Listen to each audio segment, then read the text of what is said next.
শনিবার ওড়িশা এফসির বিরুদ্ধে দুর্দান্ত খেলেও গোলশূন্য ড্র করতে হয়েছিল ইস্টবেঙ্গলকে। তবে রেফারির একাধিক খারাপ সিদ্ধান্তের শিকার হতে হয়েছিল লাল হলুদ ব্রিগেডকে। ম্যাচ শেষে সমর্থকরা রেফারির উপর তীব্র ক্ষোভও জানিয়েছিলেন। তারই প্রতিবাদে শনিবার শহরের বিভিন্ন প্রান্তে রেফারির কুশপুত্তলিকা দাহ করে প্রতিবাদ জানানো হয়েছে।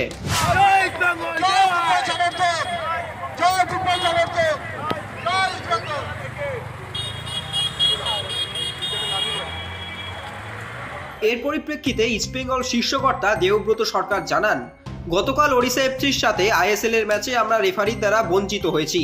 তবে শুধু কালই নয়, দীর্ঘদিন ধরে এভাবেই বিভিন্ন ম্যাচে রেফারির অন্যায্য সিদ্ধান্তের শিকার হতে হয়েছে আমাদের। আজ শহরের বিভিন্ন প্রান্তে রেফারির কুশপুত্তলিকা দাহ করে প্রতিবাদ জানানো হয়েছে।